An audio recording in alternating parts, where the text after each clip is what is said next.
I want to thank everybody for joining us tonight. This is our first of 4 career pathway opportunities for high school students in District 127.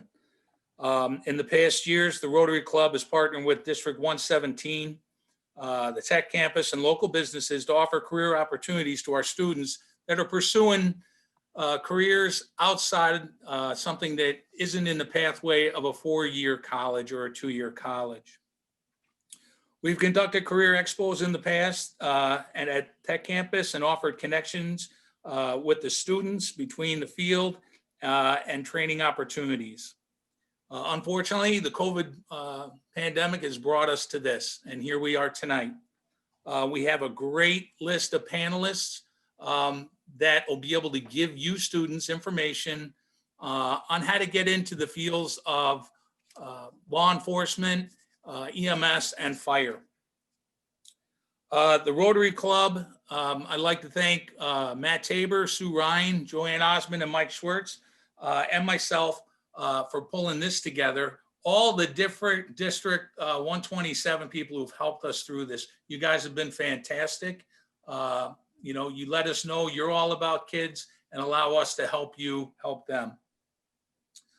Tonight, we'll be talking to fire chiefs, assistant fire chiefs, teachers, instructors that'll help assist you go into the fire, law enforcement, and EMS fields. Tonight, I think we'll start with myself, just because, well, I'm running it. So we're going to start off with the employers. People who can tell you how to get into the field or what they require to be in the field of fire, fire and police. Myself, I'm John Cokefair. I'm a fire chief. I've been in the fire service for 34 years. I'm currently the fire chief at Antioch Fire Department. We serve 36 or 34 square miles. We run about 3,000 calls a year. What we have to offer you is the opportunity right out of high school with no certifications. We'll assist you in finding your path to EMS, an EMTB, moving on to a paramedic, moving on to a firefighter, a basic operations firefighter. Training ground, that's us. We train people. People typically stay with us 3 years, and then we pass them on to some of the other chiefs you're going to see. You become eligible. Most fire departments, you have to be 21 years old, and you can test up into 35 years. So between the ages of 18 and 21, you know, that's the time you want to train. You want to learn your craft and get as many certifications as you can. I'd like to move on to Battalion Chief Stickles. He's from Waukegan Fire Department. Hello, everybody. Thank you. Appreciate the opportunity to speak here. I know obviously we're not nearby Antioch. We are in Lake County as well. And we do pull from the Antioch area. As a matter of fact, one of our most recent recruits was an Antioch firefighter paramedic, and he placed high on our list because of experience, and he's doing a phenomenal job in Waukegan. So like the chief said, he does train everybody up, and we do try and recruit them. Waukegan Fire Department, we're unique that we don't require a lot of experience coming in. Right now, our most current application was 21 years of age, high school or a GED, and a driver's license. That is it. That is pretty rare in a full-time career fire department that we don't require any other experience. Now, you can get preference points, and it would assist you when you go to take our test. Preference points could be anything from Spanish speaking to a resident of Lake County, to a military veteran, or if you participate in the Explorer or Cadet program, which is known throughout the police and the fire service. So those are great training grounds to get somebody started off. Starting wages in Waukegan right now are $65,000, and they can jump up to $100,000 within 3 to 5 years. So it's a very good wage. It's a very secure job. The pension system would work like this. There's a new tier 2 system. If you were to work 30 years and up to age 55, you could retire with 50 or 75% of that salary. So it's a terrific pension system. You do not pay into Social Security typically. You only pay into the pension system. So keep that in mind. I know when I tested years ago, I looked for the overall wage amount as my number one thing. What I should have looked at is a whole benefit package. Okay. And real quick about Waukegan, we do 11 to 12,000 calls a year. We have 115 personnel, 5 fire stations, and some very unique opportunities where we have a airport with an ARF team, airport firefighters, and a hazardous devices bomb team, the only one in the county. So some great opportunities if somebody wanted to test with us, and we'll be testing approximately a year and a half from now. Thanks a lot, Brett. Yep. Let's go to Lake Villa, Chief Slazes. Good evening, everyone. John, thanks for the invitation. To echo some of the things that Brett said in a moment, a brief history about Lake Villa. Lake Villa Fire was founded as a volunteer organization back in 1932, incorporated in 33. They purchased their first fire engine back in the day. It's a 1933 Persh. We still have it. It's still on the original rubber, and it cost all of $7,000. For comparison's sake, we just put a ladder truck into service. It'd be a year ago, February 1st, single axle, 105 foot, all the bells and whistles.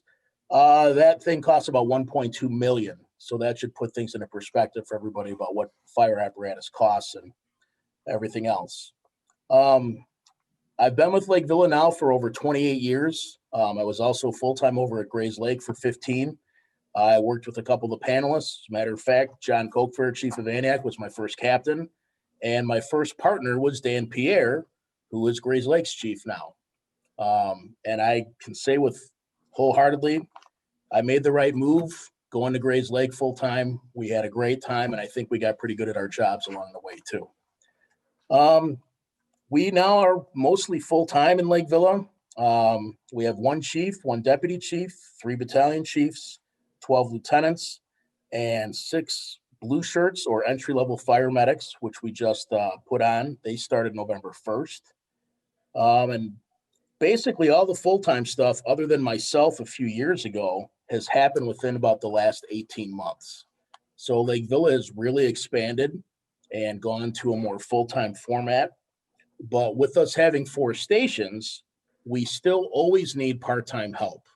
And that's where young people would come in. In the past, I'd say the last 10 years or so, we were kind of able to pick and choose what kind of certifications and everything we wanted with people coming through the door. Something changed in the fire and EMS climate over the last 7-8 years, I would say. And it kind of seems like a lot of us are, looking for the same people. As a matter of fact, for the first time in the last 10, 12 years, Lake Villa has used a local fire academy put on by Graze Lake, Antioch, Fox Lake, Round Lake. We have our first students in there in quite some time. They're doing well, and they're going to go right into the EMTB program when the fire academy is over and they pass their state tests. So that's something new for us. We used to use the academy extensively back in the 90s and early 2000s. So we also, like Antioch, are looking for young, hungry people that want to get into the fire service. Our age requirement used to be 21.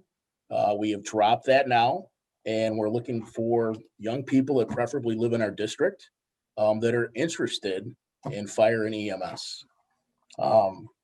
As far as requirements go, they're very similar to the other departments.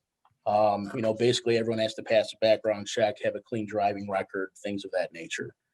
Very similar to what Mr. Stickles from Waukegan said and Captain Chief Kochfer said. In addition to that, a little bit more about Lake Villa. We cover 26.1 square miles, about 40,000 residents. And similar to Antioch, our call volume was a little over 3,000 this year. We staff 4 stations, 24/7, 365.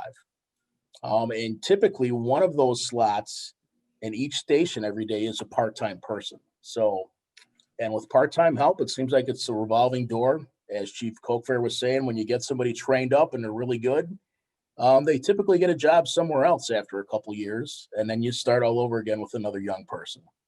But although we'd like to maintain or keep our own people, we understand that that's just the way things go. Back in the day, I got all my certs through Lake Villa and ended up working full-time at Graze Lake for 15 years. Some of the things that Chief Kochfer and I talked about, other than our department histories and stuff like that, John kind of asked me, like, what would you tell the kids? Like, why is the fire service a good direction? Quite honestly, when I came to the fire service, I mean, I grew up at a firehouse. My grandpa was a founding member of our department here. My great uncle was a chief and was here for 50 years. My dad was a fire chief here. My brother's a former chief. I was, by the grace of God, got this job after testing against 25 chiefs for it. And I've tried to make the absolute most out of this opportunity. But why is it good to enter into the fire service? Well, quite honestly, I was in the business world for about 10 years, and I was always volunteering on the fire department during that time. And with the college degrees and traveling the country, doing all kinds of different things, it just didn't make me happy. What really made me happy was riding the big red things out in the bay out there. So I started taking fire department tests, and I just ended up in Graze Lake. In today's climate, I can only imagine what parents are spending on a 4-year education these days. I went to a small private school in Wisconsin, Carthage College, and I rolled up about $65,000 in not credit card debt, but student loan debt. And that was in 1992 dollars when I graduated. I cannot fathom the couple $100,000 of debt kids have when they come out of college these days. And more often than not, they're living at home for several years afterwards because jobs are scarce. I think the fire service is a way, fire and EMS, to get into a business that's fun, then you help people, and it's not going to kill your bank account. You can always go to school online and get degrees and stuff like that. Many of my colleagues have done that over the years. Some guys have gone from nothing to master's degrees in 6 or 7 years while they've been firefighters. And most of those guys are chiefs now somewhere. Our salary ranges are very similar. For our full-time people, entry-level firefighters will start at $60,000. Our lieutenants started at 95, and our BCs started at 110. And you'll never get rich being a firefighter, but I think that's a healthy living. Another reason to be a firefighter is the schedule. When you land a full-time job, you work for 24 hours typically, then you're off for 48. You are free to do in that time what you want to do. So a lot of people choose to work on the side. I know people that are bank tellers, carpenters. They go and work at Bass Pro Shops to make extra money. And some of them are part-time firefighters at other places. But the schedule allows people to, in my opinion, enjoy life a little bit. You can get a duty trade. So you work your 1 day, you're off for 2, you get a duty trade from somebody. They work your 24, you pay them back later, you're off for 5 days.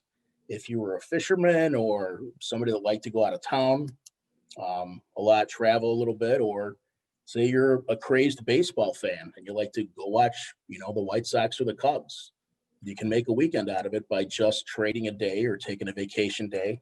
The schedule is just phenomenal. Aside from that, I honestly, and the guys on this panel that know me know I truly believe this. I think being a firefighter and a medic is the best job in the world. I think many people are capable of making a healthier living, making more money somewhere else. But where can you come to work and really enjoy what you do every day? Every day is different.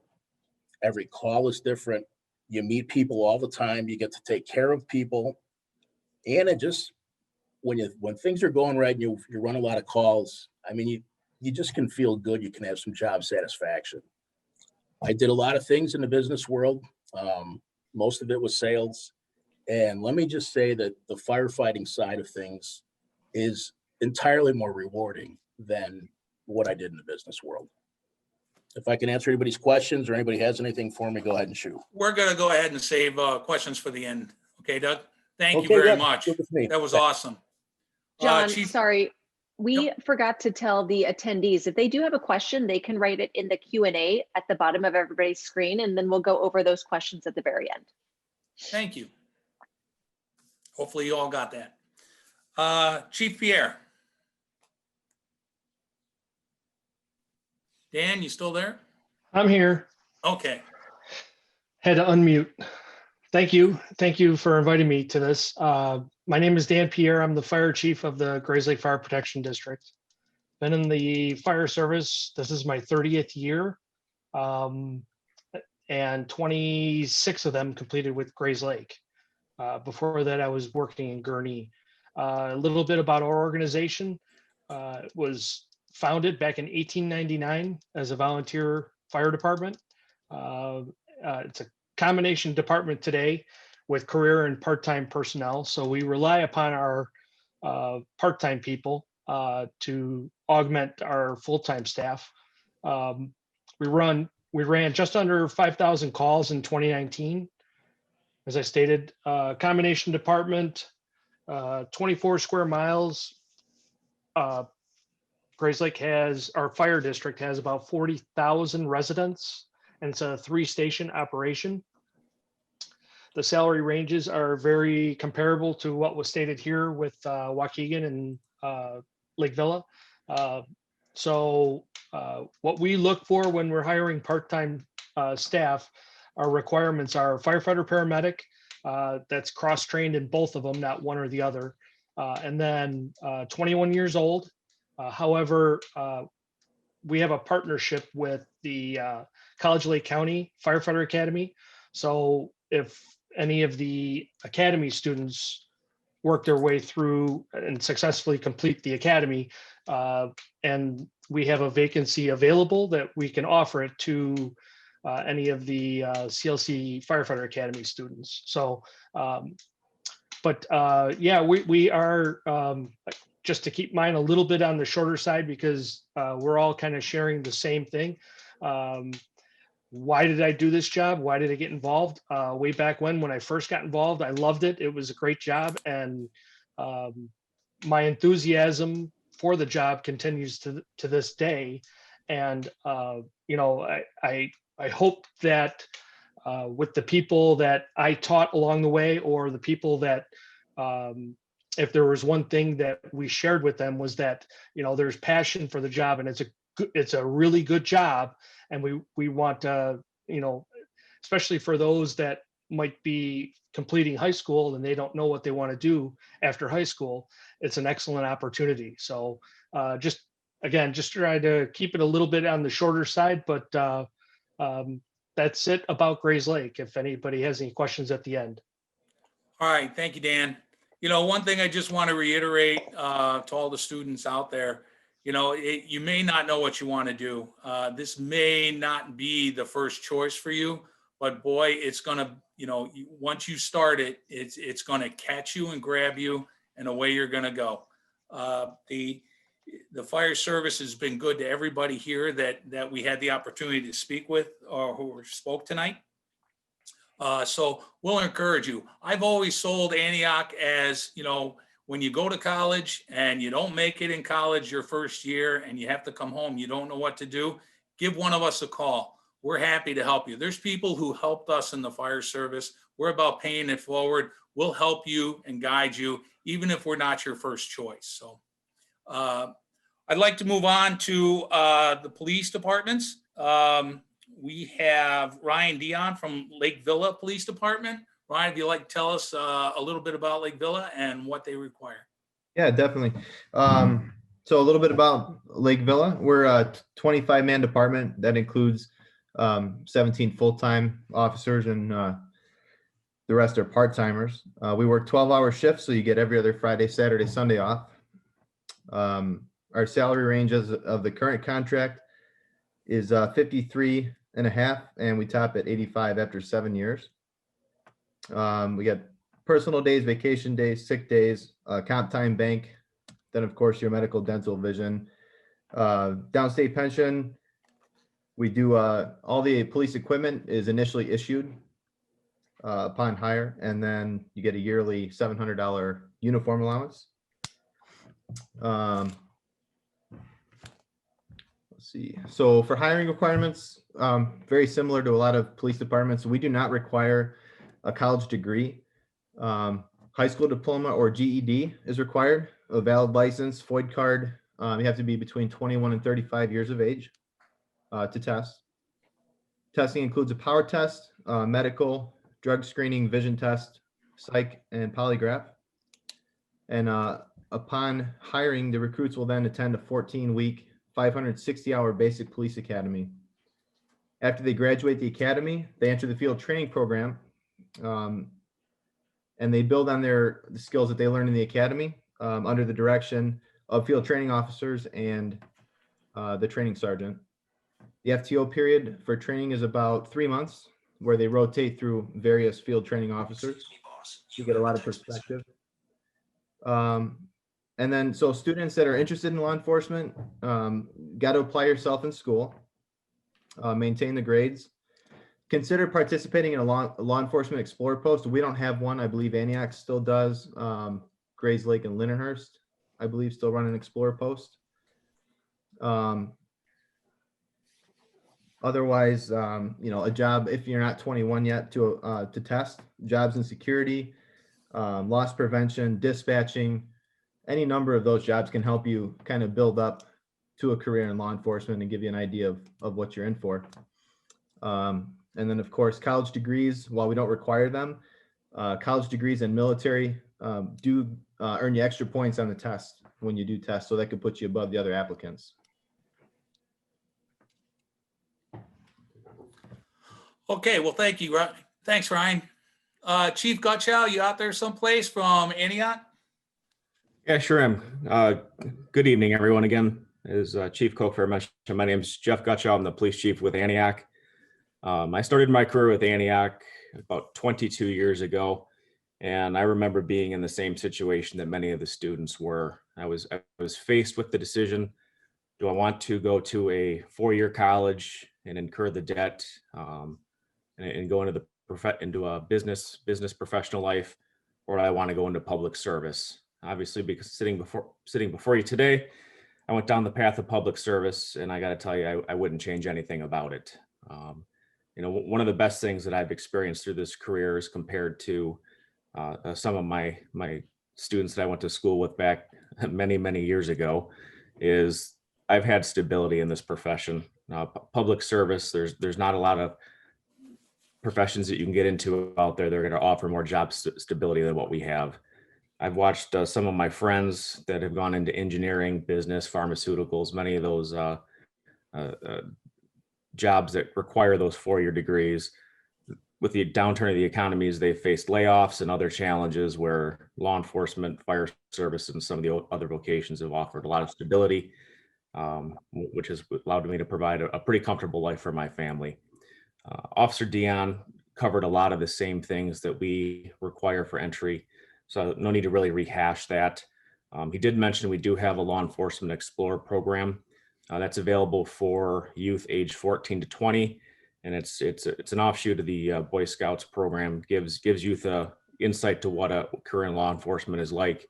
So again, we would always be welcome to take any students that are interested in that program, sit down with them, talk to them about a career in law enforcement. And if they're interested in getting into exploring, we'd obviously love to help them into that.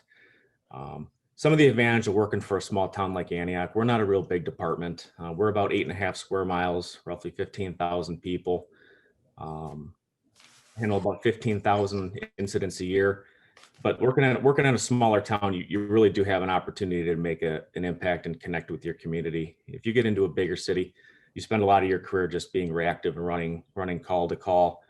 Smaller town like ours, you really do get that opportunity to be a servant to your community and make those daily connections with the people you serve. It really provides a lot of job satisfaction, knowing that you can go home at the end of the day really having made a difference in those people's lives. Some of the things Antioch offers some continuing opportunities throughout a career. We have a Canine program. We have officers assigned to a SWAT team. We have officers that are assigned to a regional crash team, a state drug unit. We have an investigations unit. And obviously the majority of our work is in the patrol division. There's always opportunities for career growth in law enforcement. We have a pretty vigorous training program and continuing education program. If at some point someone was to work for the Village of Antioch, we have a rather generous tuition reimbursement program for those that do wish to seek that higher education at some point. Currently, the village will reimburse 100% of your tuition cost. So we've had employees that have gone on to achieve their bachelor's and even their master's degrees in criminal justice. Law enforcement allows you to kind of change things up and offers new challenges every day. It gets you away from the static environment of an office, which is one of the things that really helped drive me into law enforcement. I just couldn't imagine sitting behind a desk every day for 30 years. I wanted some variety. I wanted to face new things differently and not have to deal with the same people day in and day out. The salaries, I think, are pretty competitive in law enforcement. Currently, under the current union contract for patrol officers, somebody walking in the door today at Antioch would make $64,000 a year. After 9 years, they'd be making roughly $105,000. So as some of the fire chiefs reiterated, you never become rich, but you do have the opportunity to live a rather comfortable life. And there's not many jobs out there other than public service when you can retire comfortably at the age of 55. So unless anyone has any questions, I'll wrap things up there. Thank you very much, Chief. Next up is Deputy Brad Meister from Lake County Sheriff's. Good evening, everybody. I know Officer Dion and both Chief Kachow both talked about the Explorer program. Just like they say in Star Wars, a long time ago in a galaxy far away, also known as California. I started off as an explorer out there. California Highway Patrol had come to my high school trying to recruit. I didn't think much about it. The Highway Patrol really didn't interest me. I want to say 2-3 weeks later, I happened to be driving by the sheriff's office. I didn't know the difference between a sheriff's office or a police department. I just saw white cars with red and blue lights on it.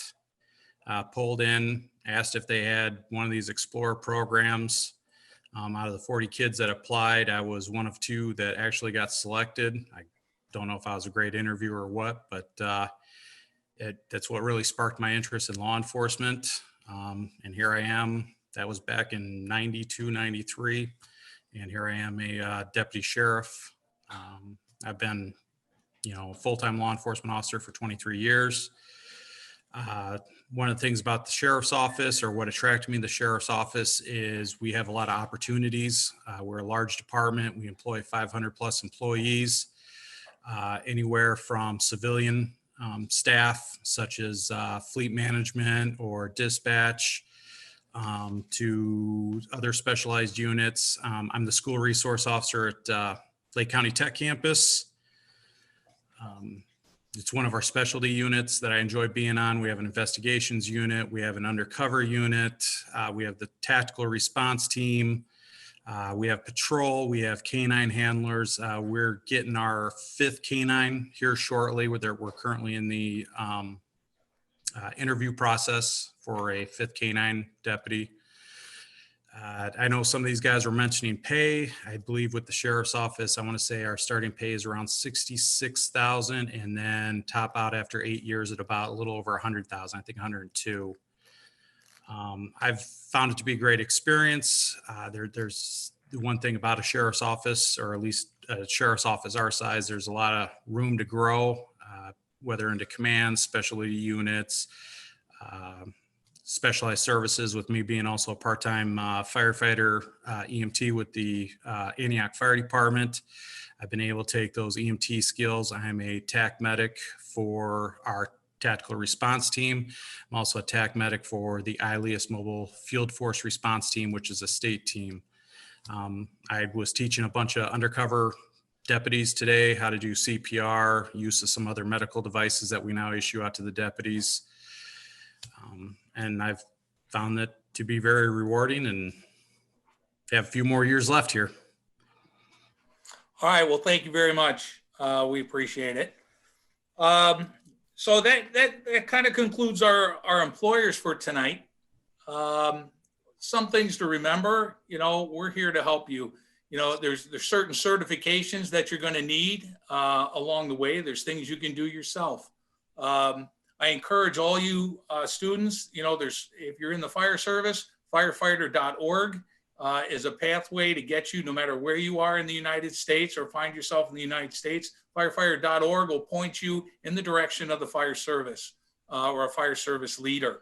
For training, we didn't get to touch on training, but we did briefly touch on fire academies. We have the Antioch Fire Academy. We have the Quad Academy that Chief Slays has touched on. CLC also offers an academy. You could also privately go to NIPSTA, which you'll spend 10 weeks in a boot camp and go 10 hours a day, and they'll work you hard. Romeoville also has one. Any one of these panelists here, I believe your schools will be able to direct you to us. I believe we're going to be able to have that information available at the schools with our email addresses. So if you want to reach out to any one of us, we're more than happy. And that goes for both police and fire. We're looking to help you and create a pathway into this field or one of these fields or a related field. I'd like to move on.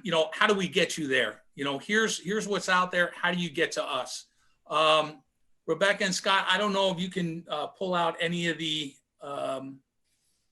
if there's counselors in here, or if you guys want to do it as administrators, of what do the students have to do at the high school level in order to move ahead? Where do they go? Yeah, thank you, John. I want to take one quick second before Rebecca and I share a little bit. Again, remind folks that the Q&A button at the bottom of their screen is a great place to add questions that we can have the panelists address at the end of the evening here. Also want to just pause to say thank you to Chief John Kochfair and the rest of the Antioch Rotary Club that helped assemble our panel tonight. I think the amount of experience and expertise represented here is just unbelievable. To have access to folks like this who have had careers in law enforcement, EMS, and firefighting to the extent these folks have and are leading our communities around the Antioch Township area of Lakeville, Lindenhurst, Antioch, Old Mill Creek, the communities that District 117 serves is remarkable. Just a phenomenal opportunity for our students. And so thank you to all of the panelists and in particular our Antioch Rotary Club members who did such a great job of assembling these incredible public servants here tonight. Each Antioch Community High School and Lakes Community High School has a team of 5 school counselors who help lead our students from freshman year through senior year in many capacities, but a large one being the college and career understanding and search. And so helping our students explore different careers and the opportunities within those careers and what the education pathways look like for those. We have a variety of tools that we use to help our students navigate that process. And as you can imagine, many 14-year-olds are pretty clueless, right? And so as several of the chiefs here spoke to tonight, but it's our role, and we enjoy getting to work alongside our students to navigate different opportunities and pathways to reach their goals. And before that even happens, to establish what those goals are for each individual. And so that's a big part of our school counselor's role. Beyond that, we have academic programming that stretches a large spectrum. We are comprehensive public high schools, and so we try to prepare students for whatever future it is that they're searching for.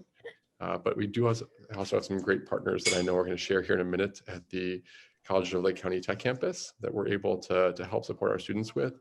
And some of their programming is really unique and affords our kids opportunities that we wouldn't have without their partnership. And so we're very, very thankful to have them working alongside us as well. Mrs. Holst, do you want to jump in? Sure. Thanks, Scott. I think one of the things that's really important for us to mention is our partnership with Naviance and other just career software tools that we really encourage students to explore. Again, a 14-year-old doesn't really know what they want to do. I think sometimes we run into 22-year-olds that sometimes are still trying to find their way. So we encourage students to sit down with their parents and have that conversation. Do that career profile and interest inventory. And then every time we do college planning, we always incorporate the career. And really, why are you going to a 2-year or a 4-year school? And what are your career interests, and where is that going to put you in the future? I think the other thing that we offer our students is that we're always available. It doesn't always end up the way parents want it to. I worked with a family last week who the student, because of COVID, is not going back to their school. They're going to take some classes at CLC. So we're still there. You know, they have a great relationship with their counselor. We're making sure the transcript gets sent, and they can still use Naviance. They can still explore other pathways. And now that we're going to have this tool, this will be another tool for our toolbox that we can say, here, check out these career panels. Really, what do you want to do? Here are some people that we can put you in contact with. Are you interested in Canine unit? Are you interested in the dive team? What are your interests? You know, we can hook you up and get some job shadowing, which is these days is so crucial. Thank you. Thank you. So your choice is in high school. You know, when you get to your, I believe it's your junior and senior year, you have the opportunity to explore the tech campus, correct? So, you know, we're lucky enough to have representatives from the tech campus. Derek, I don't know if you want to just talk a little bit about your campus briefly. I can give a quick overview, and then during Q&A, some of our teachers can maybe answer questions that might be a little bit specific to them or where they want to go with that. I think it might just kind of help with it. So my name is Derek Barres, and I'm the principal of the Lake County Tech Campus.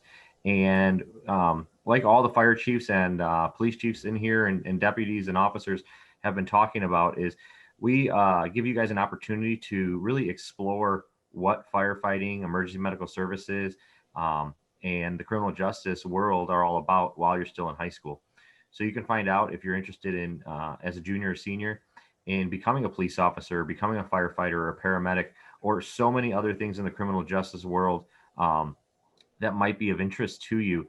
And the really great thing about the tech campus is you're doing it in high school.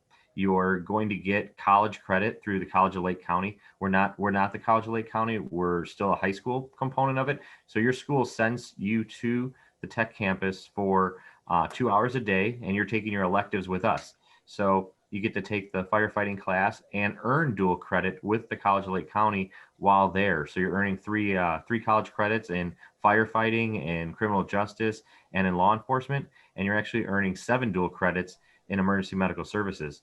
Our programs offer certificates. So a lot of the fire chiefs were talking about coming right out of high school and joining. Well, you can also get your EMTB license while you're still in high school with the tech campus, which allows for a lot more points in what some of the chiefs were talking about in the hiring process. So you're just preparing yourself to be that much ahead of anyone else that might be interested in joining firefighting without going through the tech campus while still in high school.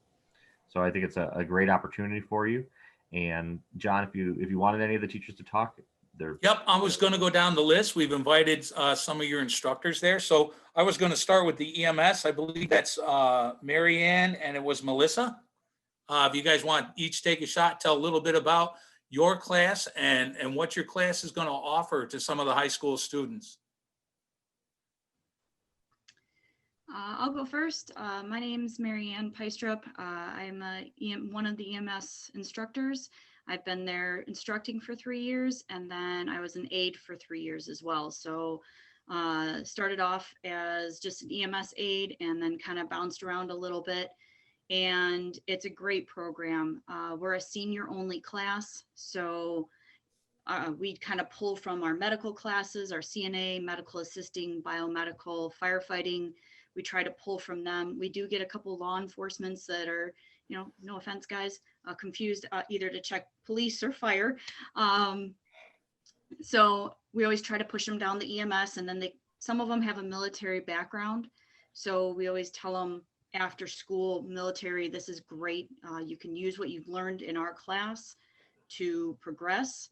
I am also a firefighter paramedic for Antioch. I've been there 21 years for fire and 24 EMS all together. So I do have a little bit of experience that I bring to them. I do run the cadet program for Antioch as well. And so I always try to promote cadet program in our class because it's a key to getting into that door. It shows that these students start learning what we're doing, but put what we're learning to use in the field. And I think that's the best way. We start our program at age 14 and end at 18, and then push them out to you guys. As seniors for us, they do have to maintain an 80%. I was just typing a response actually to somebody. So they do have to maintain an 80% to be eligible to sit for the national exam. And then after the national, they can register with IDPH, whichever state they're going to be in, to get their state license. And then we try to get them hired either through a private company or a fire department. And then as far as savings, I was looking that up while you guys were all talking as well. For ours, it's $116, which majority of your school will actually, the home school will take care of. And your out-of-pocket cost for our class is $40. And if you were to take this privately, it's over $1,000 just for EMT class. So that's a huge savings. They learn a little bit from, you know, CPR all the way to breathing for somebody. So, I mean, these are life-saving skills. And at age 18, I wish I would have taken this. I took it right after high school, and, you know, I'm still in it. So it's a good program. It's great to see these high school students sort of start coming in and replacing me. And it's nice to work side by side with them in the field. I think that to me is the overall goal.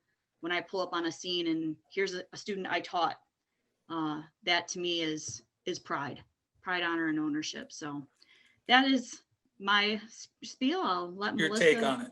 Melissa, you out there? Maybe you have anything to add? Hi, I'm Melissa Green. I'm the other EMT teacher. Marianne pretty much covered it all. It really is such a great program that we offer.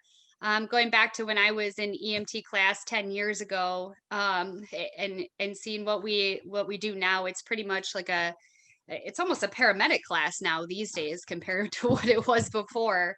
But it really is such a great opportunity as far as the cost and the saving and being able to go into these EMS classes with their high school friends and be able to network at such a young age and get out there in the field right after high school. It really is such a great opportunity. I'm really proud to be a part of it. But other than that, Marianne pretty much covered it all. So if you have any questions, let me know. All right, thanks. I'm sure they'll have some and maybe at the end there. Yeah. We'll move on to firefighting. Ted, if you'd like to talk about your program at Tech Campus. Sure. Thanks, Chief. Good evening, everybody. Thanks for the opportunity to be here.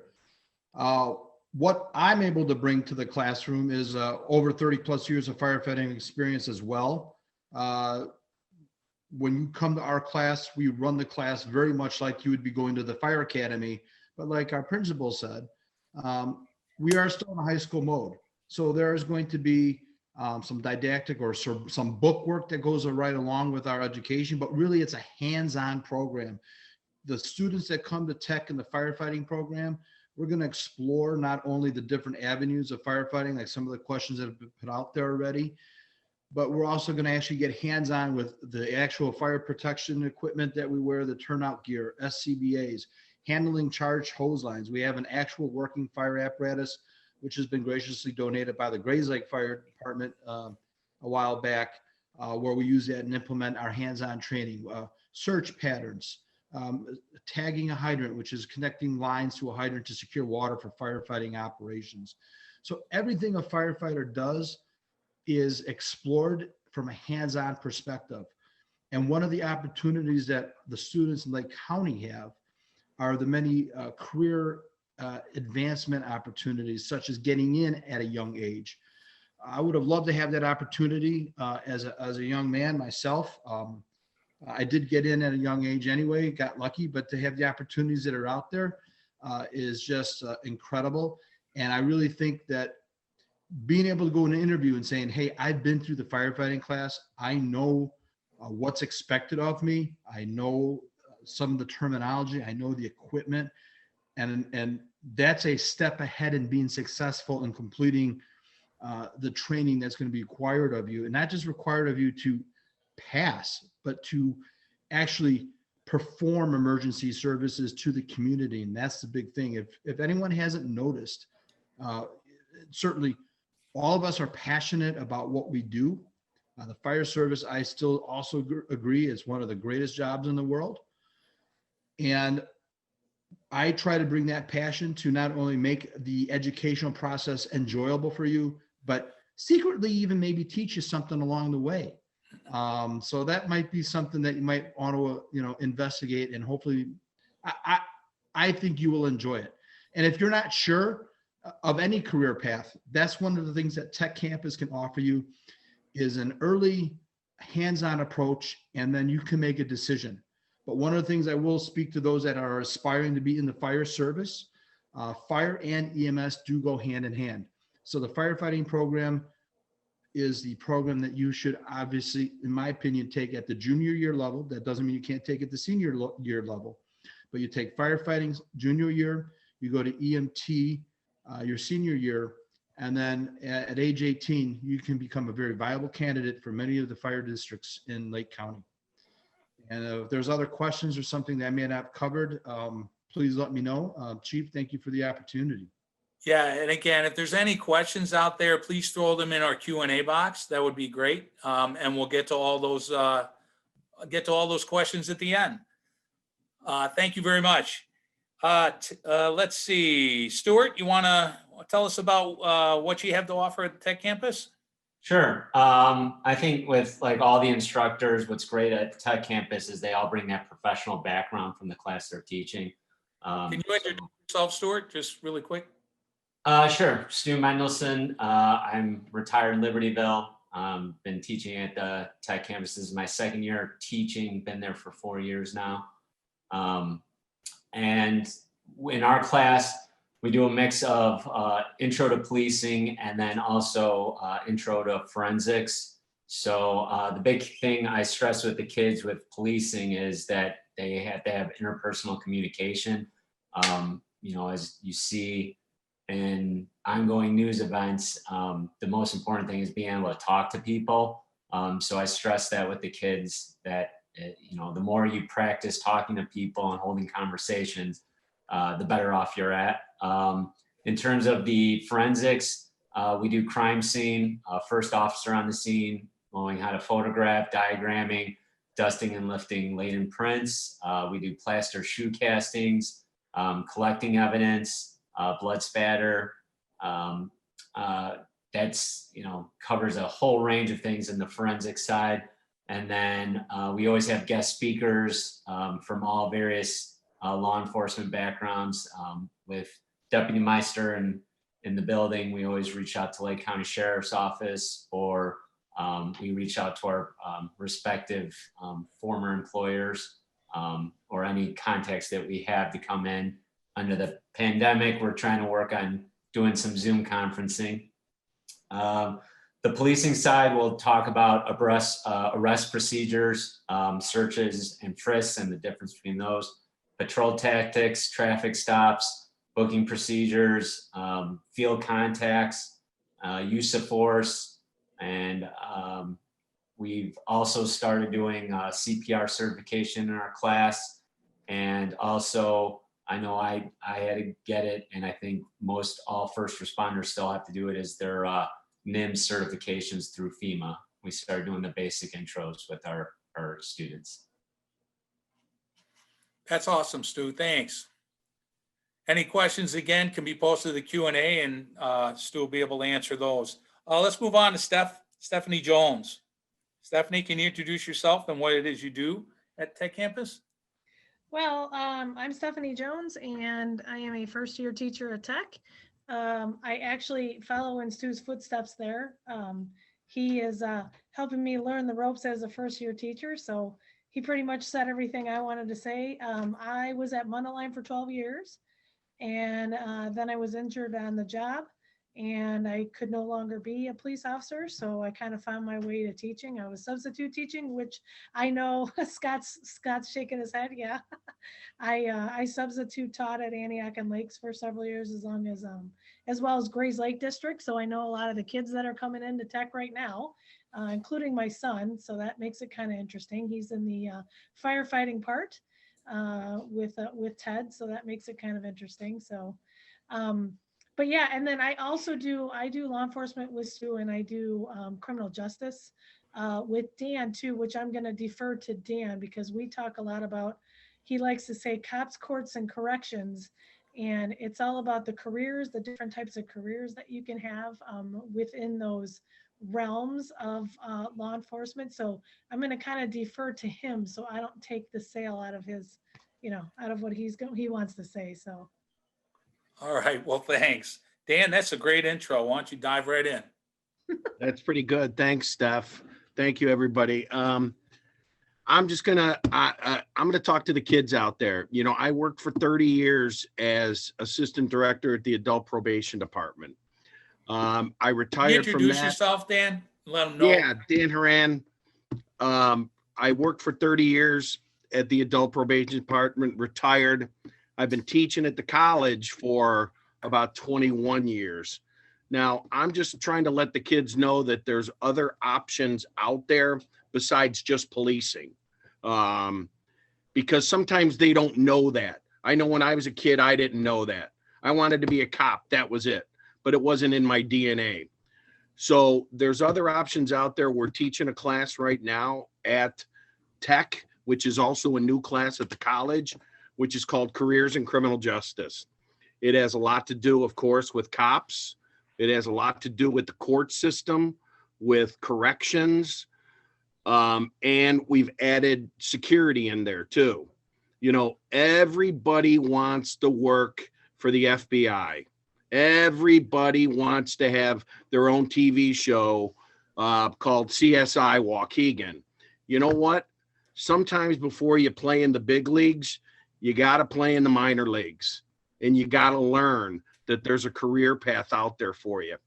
At Tech, it does a great job of teaching them different options because there are different options.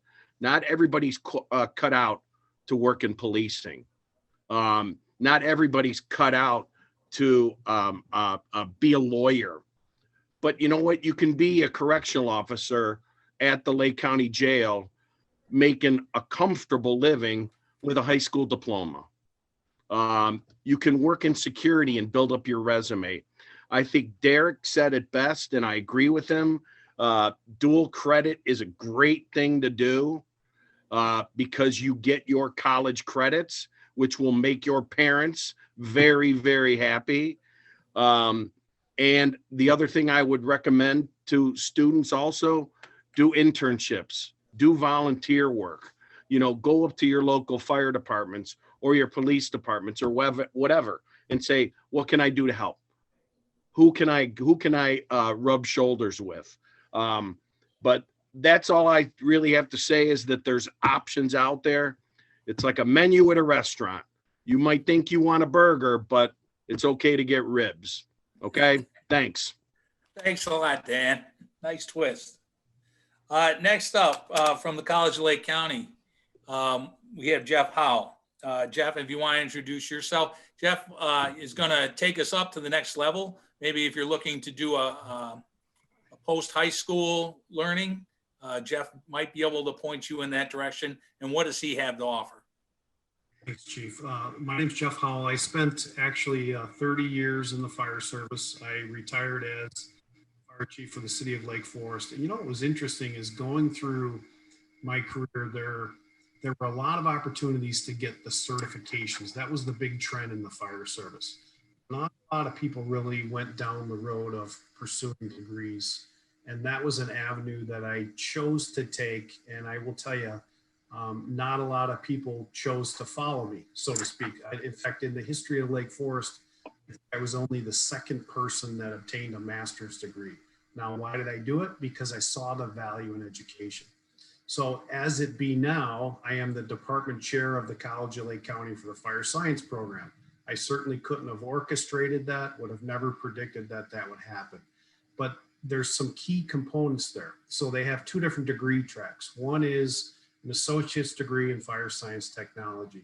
The other track is fire basic operations. And Chief Pierre talked about that a little bit with the Academy, that there's a relationship with the Graze Lake Fire Protection District in the College of Lake County. So there are different tracks that you can choose. And just to share with what some other folks had shared as well, is that you may say, I'm intrigued about the fire service, but I'm just not sure that I want to be a firefighter. Here's the good news. you have somebody, and you have, I say, many people, many of the instructors are ranking officers or current fire chiefs or retired fire chiefs that are very passionate to help you navigate through. And then I personally also, I teach many of the classes, but I act as a mentor.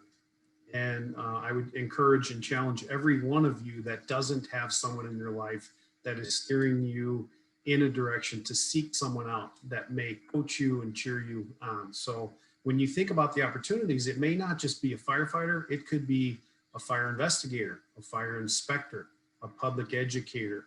It could be somebody that wants to become a fire protection engineer. So there's tremendous opportunities. And what's neat is when you start going through the classes, we talk every semester and we start setting up what's your next class. What do you think about that class? Did you enjoy that experience? What are you thinking about? Where do you want to go next? And so my job is really to coach you and help get you to where that end result is. And quite honestly, the big thing for me is to get that email or to get that phone call down the road to say, I found my career choice. I landed that job, and that's a victory. So thank you, Chief. Thank you very much. That's some great insight. So students, you know, you've met some employers, you met the educators that are going to help take you there. How do you afford it? You know, is there money needed? There is a lot of money out there for you. Rotary alone gives away over $26,000 a year to help you in your education. And just recently, over the last year, we've created a vocational scholarship. And last year, unfortunately, we didn't give away a single dime. If you know, I believe Mary Ann talked about, you know, there's a fee for your class in high school. You know, I think that's something we would consider at Rotary to help you out, you know, through that scholarship program. There's ways to find funding, and we're here to help that. Matt Tabor, are you out there? Yes. Maybe you'd like to talk about our scholarship opportunities at the vocational level, and then I think I'll have Sue Ryan talk a little bit about our other scholarship opportunities. We have several opportunities in the vocational, and John, we did give one scholarship away last year for the vocational. Oh, thank you. I stand corrected. Interested in the culinary arts. But as with many of the scholarship opportunities we don't have enough students applying for them. And we really want to get the word out that those are available. So we have in the vocational area, we have a general vocational scholarship, which we can assist with if it's a classroom program you're going to, if it's a training, if it's an apprenticeship, if it's something of that sort. Any way that we can help financially a student need is money might be available. And that includes not only students who are in school, but perhaps people who are in the field and are looking for career changes or whatever. We also instituted last year a scholarship named in honor of one of our members at Rotary who unfortunately passed away, the Reed Ano Scholarship. And we want to give that to a deserving student who we think represents the school, the community, and as a quality person that we can give some funding to and in the name of an honored person in our area. We also have from the Rotary District vocational scholarships that are available. That's throughout the Northern Chicagoland area. And those scholarships, I think, Sue, you might correct me there, I think they're $1,000. And often that goes unmet because no one's applied for it. If you're interested in applying for some of this funding, we'll have information through the guidance department. We'll also send information for both parents and students in newsletters and things through the high school. You can also, I'll have my name on there, and I'm sure Sue will have hers. You can contact us directly. We'll help prepare you for the application process. We want to help kids who need some help. We want to see that you have make successful career choices and have the resources that you need to get there. Thanks. Thanks, Matt. Sue, did you have anything to add for our other scholarship programs? Thanks, Matt, for all you do. I'm president of the Antioch Rotary Scholarship Foundation, and we've been giving scholarships for I don't know how many years. I know I've been involved in it since 1998. And we give, and there's not a given number of scholarships or a given amount for scholarships that we award each year. And we usually get scholarship applications from students that are going to a university or a college, but we never turn away anything that if you're going to a vocational school or anything like that. And now that we have the vocational scholarships that Matt is working with, we work really close in hand to make sure that we cover everybody. The high schools do have the information.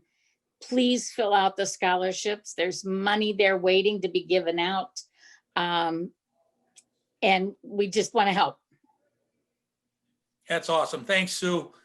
Kind of closing it up with the panelists. Was there any miscellaneous things, that you wanted to add that maybe somebody sparked something in your head? John, we had somebody that I added late from Condell, Mark from Condell Hospital. Oh, perfect. Mark, you're on. Mark, why don't you tell them what it is you do? Mark, Hey, there you go. everyone. I know it says Anna under my name. Mr. Coker, thank you for inviting me on the panel tonight. I'm Mark Swankevich. I'm the lead paramedic instructor for the paramedic program at Condell Hospital. Briefly, I've been in EMS for 30 years and never been a full-time member of a department. What happened there? Well, my calling was EMS. I am a fireman. I fought a lot of fires, but I never had a passion for it. Mine was EMS. I'm the guy that went to the fire academy to get in the back of the ambulance. That was my calling. Did 10 years with Crystal Lake, got bored with their protocols, wanted to find more challenging. I did 10 years of critical care. I became a critical care paramedic, did that for 10 years at Good Sam, ran the specialty team there, while concurrently doing 10 years on Oak Brook Fire, because I still love 911. Just got the bug, can't get rid of it. After that, I did 3 years of rotor, was a flight medic for a rotor company, got bored with that. And the real test is in high altitude critical care flight. I did that for the last 5 years, flying patients across the world and critical patients everywhere. So I've had the opportunity to work both in the field and in the hospital. Half my career has been spent in the hospital as a critical care and flight paramedic. Our program, so you know, goes about 11 months, and it is a full-time commitment. EMS really is a calling rather than a job. That's why I'm here. My career path has not been typical. I've always worked part-time jobs, and I've always taken positions where I could learn the most for my patient. My priority is I serve the patient. Who pays me to do that? Nah, I don't care. No doubt the fire service is your best bet for guaranteed income later on in life and something you need to think about.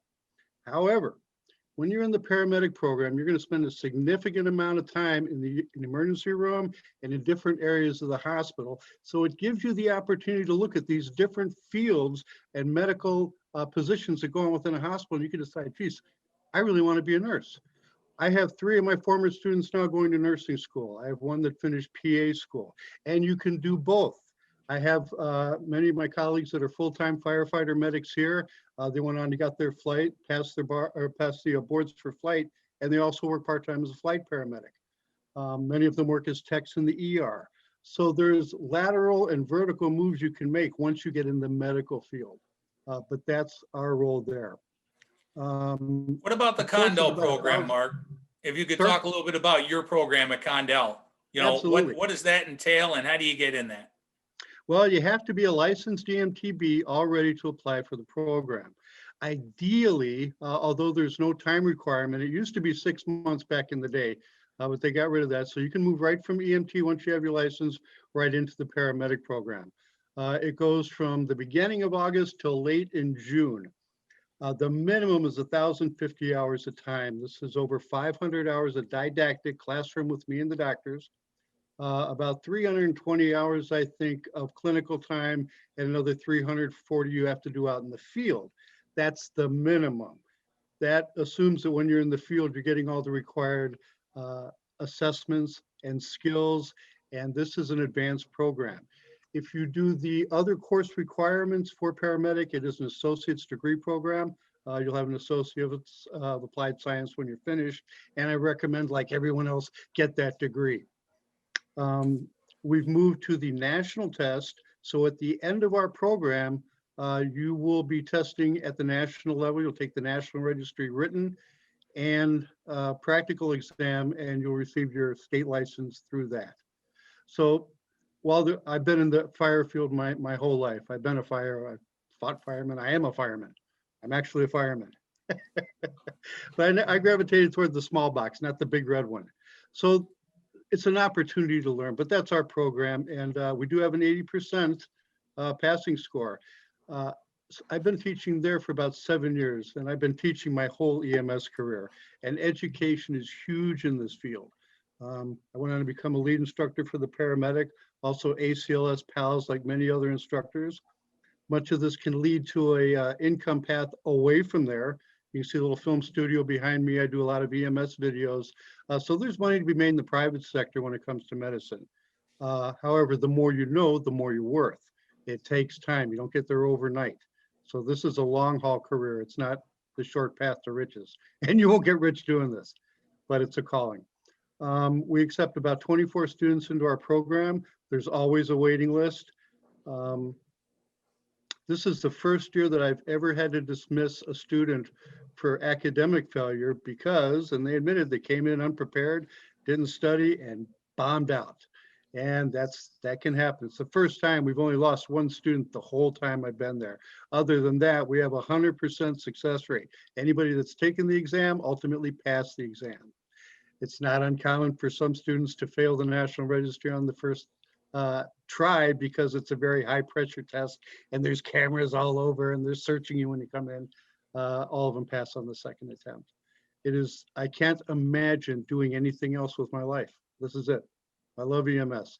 I love the doctors and the nurses I work with, and you're going to get an excellent education at Condell, as you would with other programs that focus on the patient.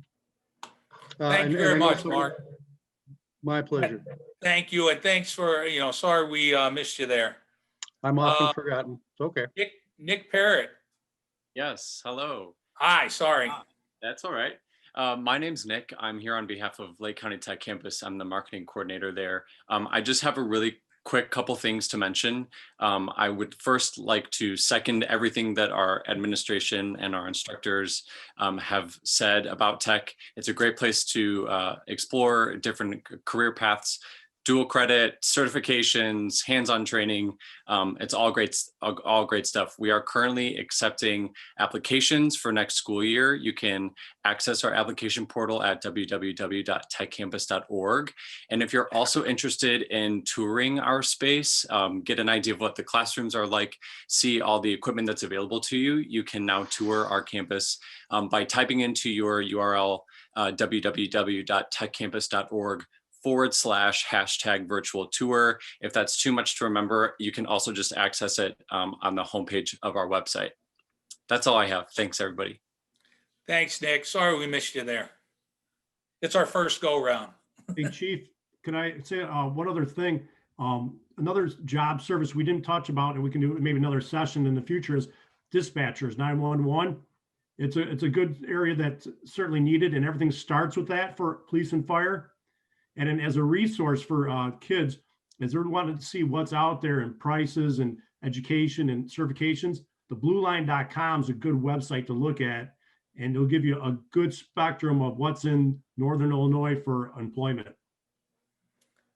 That's awesome. Thanks, Brett. Yes, we unfortunately, we tried to narrow it down, and maybe as this goes on, I'll make a note to go ahead and add them maybe in the next go round, or at least get them in another career field. So thanks. Panelists, do you have anything else to add before we go into the Q&A?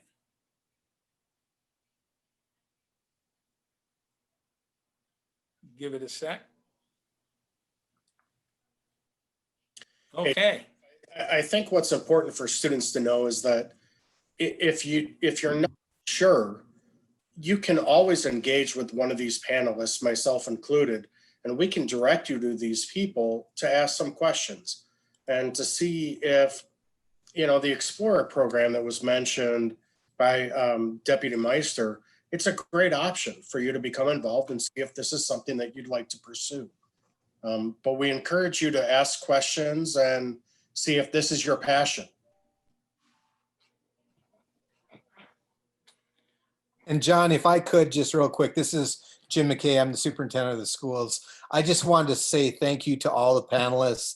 Thank you for taking your valuable time and sharing your expertise with our students. We greatly really appreciate having Lake County Tech Campus on, as well as CLC. What a partnership we have going here. Rotary has been nothing but wonderful in our communities. And I just want to thank you all for paying it forward, as I think John had said earlier. And so I'm hopeful that I know that there's some parents on tonight. And so thank you for coming on tonight as well as your students. But what an opportunity to learn about potential career pathways. So thanks again to everybody for sharing your expertise tonight. Rebecca, on the questions, the Q&A, is it best to read through them, or will they be available for viewing? It's an excellent question. I have no idea. So I think Scott and I were just actually texting about that. I think we can just quickly go through and read them. I've been reading them as they've come through, and I appreciate everybody answering them. But we can just quickly summarize them. I think there's an amazing question just to start off about how do you become a canine officer? And then we had two people answer that with very similar answers. And it's really that you start as the general law enforcement program. And then once you have completed the police academy and field training programs, and you're working as a patrol officer or a deputy, then once you have all that kind of under your belt, you go and you apply to be a canine handler, and then you're paired with a dog and you become canine certified. So that was question number one. Question number two is, I'm interested in becoming a nurse. Would working as an EMT be a good way to get experience in the medical field? And the answer is yes. EMS would be a great pathway to any medical field. Sometimes you're able to bridge over some other classes that you might need to take, and there's some classes cover both. There's another EMT question. How would you become an EMT, and what education would you need? I think that's, we answered that a ton. It's absolutely worth readdressing, because I learned a really critical piece here. So you need to maintain an 80% or higher throughout the class. I think that's really important. And you have to pass all of the skills complete 24 hours in the ER, and 8 to 16 hours of ride time. So there's lots of different checkpoints along the way. And once you have completed all of this, then you can sign up for the national exam. And I know that we address that. And then you get your certificate. If I can interject, that's at the tech campus level. There are classes at local hospitals. I know Advocate Condell is affiliated with CLC. So is Vista Health out of Waukegan is affiliated. So even after you get out of high school, or if you couldn't do it through the tech campus, there are other avenues for that. Thank you. The next question is, can you be a part-time EMT while you're in college? And the answer for specifically EMT is yes, and then also part-time firefighters. I think that all of our panelists shared the part-time option, and even working full-time here and part-time here. It's a great way to continue with getting experience and additional income. And I will say Antioch does offer a lot of part-time work. You know, we do hire just EMS people only, and those people do have to transition into fire eventually. And then same for fire, you know, if they start off on the fire career path, but they can work with those individual degrees at our department. And I can't really speak for the other ones out there. Thank you. The next question is, you know, what happens when you become a firefighter or a police officer and you realize it's not the best fit? And that was answered a couple of times, and where you just you move on your way and you find a different job.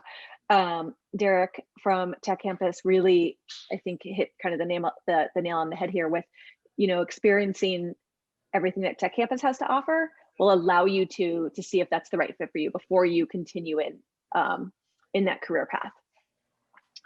There was another question about police cadet programs, and Officer Dion answered this with really finding out which departments in your area offer the cadet program, because they don't all do that, and then decide which one you want to apply to. And then you reach out to that station to fill out the application and let them know that you're interested, and they will talk you through the process. The fire side also has cadet programs that are mostly, a lot of the cadet programs are on COVID hiatus until we can get them back in to the environment safely. So I know we at Antioch are hopeful that, things clear up this year and our fire cadet program can get up and running again.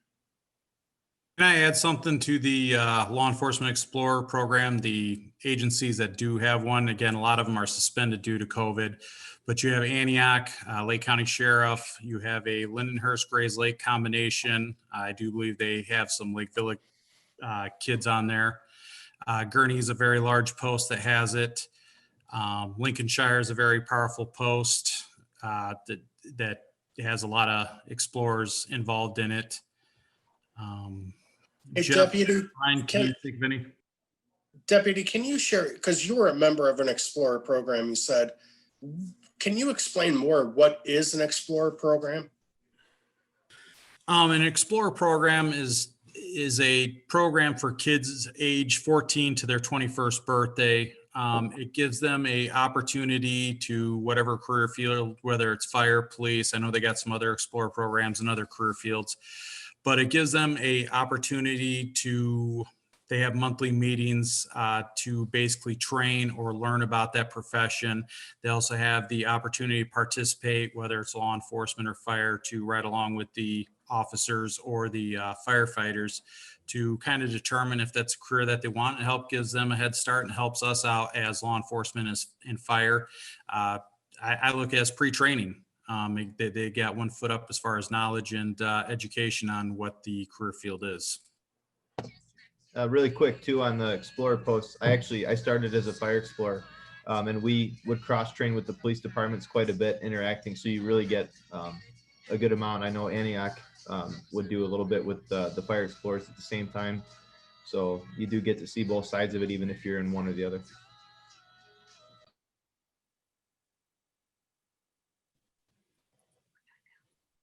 I'll jump in. Excellent, thank you. Go ahead, Scott. Sure. Let you rest your vocal cords for a minute there, Mrs. Holst. There was a question related to whether it was possible to be both a part-time police and firefighter. And so a couple panelists responded that those opportunities are out there, that they require the training for all those various roles, and that is a little unusual. And so those opportunities can be tough to find. But thanks to Deputy Meister, who pointed out that Glencoe and Rosemont are maybe two such departments for someone really passionate about that. Another panelist asked if it was difficult for women to find their way into the firefighting field. And a couple of our panelists, a couple of the women speaking here tonight, thank you to all of you, spoke about the growth they've seen in their professions over their careers to the point where their departments are approaching or have reached a 50-50 dynamic between men and women employed in those fields. And so wonderful to hear. They spoke to the hard work and dedication that for any individual is demanded in those fields, and some encouragement to any young lady participants we have tonight, attendees, and encouragement for them to pursue that if that's their passion. Guest asked about the Explorer programs and any kind of residency requirements those may or may not have. And so Chief Gashau pointed to the no requirement for the Antioch Explorers program. And you can also check out antiochfire.org for the Antioch Fire Department Cadet program. Student is a current senior and planning to take a fire class at the College of Lake County, and was wondering if they would get sponsored by a fire department for the gear. And thank you to Officer Dion. Talked about a fire academy providing the gear for our students. And Mr. Hamilton reiterated that there is a wonderful Rotary Scholarship available for vocational pursuits. And that could also be helpful to a student looking to pursue education in a vocational pathway. Another guest asked about becoming an EMS and would joining the Explorers program help? And a couple of our panelists wrote back, yes, that those are great opportunities to test the waters, so to speak, and get a sample of what those careers may involve, as well as the opportunities available at Tech Campus.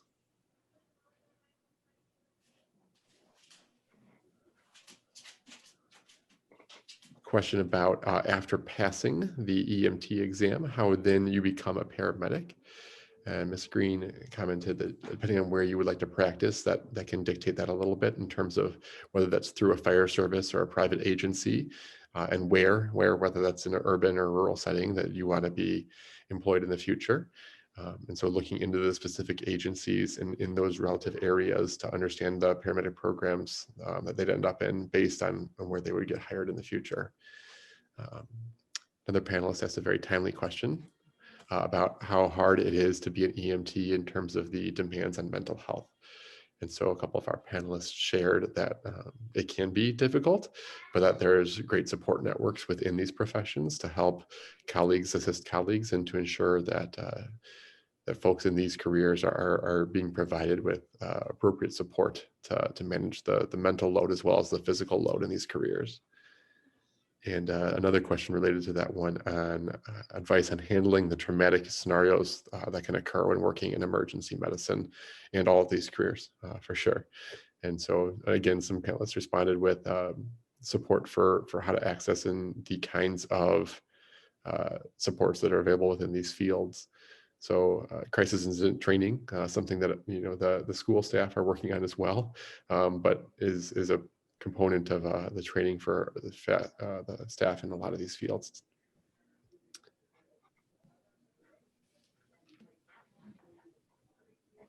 That became the theme of a few more questions related to empathy, burnout.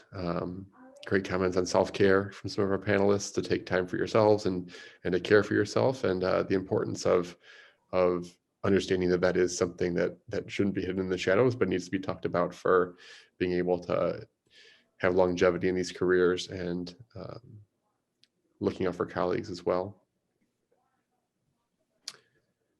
And then I think a good question here, maybe a panelist wants to follow up on this, but I'll share Ms. Peistrup's answer. A guest asked, what do you wish someone had told you before entering the medical field? But I think you could probably substitute fire or law enforcement for medical, and that would still be a wonderful question for our panelists. Ms. Peistrup wrote, it's not all sunshine and roses. Sometimes we see patients, in their toughest moments, and the importance of treating everyone with the same dignity and respect. So I'm not sure if there's other panelists, John, that want to speak to that question from their particular fields. If anybody want to raise their hand. I think what's important is everybody, and I'm sure it's across the panel, we try to treat everybody like they're our own family member, our mom or dad or child, with empathy, sympathy. That's the biggest thing. And as far as, if you wish somebody told you something different, that's why we're here today, to get those questions answered, because this wasn't available, years ago when we all came in, whether it's the police service, fire service, we didn't have this. And that's a great question. And here we are today trying to answer your questions. Hey, Chief, quick question for you and for any panelists. Considering where we are, Antioch, Lake Villa, Lindenhurst, the Marine piece of this, is that a separate certification? What does that alter? Or when you talk about Marine, are you talking about water rescue? Yes, So because we're surrounded by lakes. Yep, it just becomes another component and another certification. Each department represented here has divers, rescue divers. They have boat operators, rope handlers. We've gone technical with sonar and radar. So, that's a whole nother component. There's so many components to the fire service. and certifications other than just being a firefighter. You have hazardous materials. If you like to hang from a rope in high levels, you know, they have that too. If you like digging around in ditches, you know, trench rescue is a thing. So all these opportunities are out there, but it all starts with your basic firefighter operations, moving on to EMT and paramedic. That's the core of what we do. And then you broaden outside of that. Is that the same on the police side, where if you wanted to, Chief Gutchow, you mentioned you have people that are affiliated with SWAT and other organizations. Is that certification or opportunity or personal pursuit? I'll actually defer that question to Deputy Meister. We don't have a Marine unit, but the Sheriff's Office does. He's probably better prepared to answer that one. As far as our Marine unit, that is a part-time deputy sheriff position. That's usually we recruit guys that are full-time police officers from other departments to work that. Back in 1997, the state had passed a law that anyone that works part-time as a police officer must attend a part-time police academy. Prior to 1997, any chief, any sheriff could basically go through and swear in anyone as a sworn personnel. So that's why we usually have guys that are either retired from another agency with prior law enforcement certification, or somebody that may be working full-time in another agency.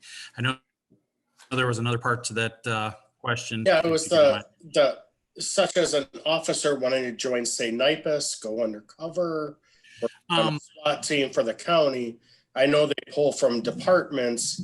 Is that something that an officer could become involved with from a local area? So the way that works, especially here in the northern Illinois region, the Lake County Sheriff's Office, we have our own tactical response team, or SWAT team, commonly referred to as. We're a 25-member team. We all have our full-time positions, whether it's school resource officer, detective, patrolman, undercover. And then the part-time or the tactical response team is part-time. Same thing goes for NIPUS. However, NIPUS, and Chief Gutchow could probably answer this a little bit better. I know they were part of NIPUS, or I don't know if Lake Villa is anymore, but basically they joined this mutual aid agreement team. They're to provide, you know, 1 or 2 officers to this team. And again, they still work full time at their primary department. I'm going to use Antioch as, for example, one of their police officers.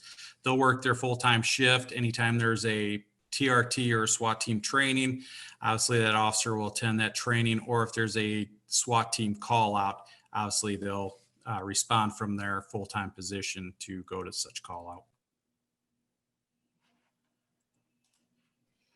TRT or SWAT is basically a above and beyond duty type of detail. John, I think that sums up most of our questions. There was one last question that is a practical one about just the work schedule in these different careers.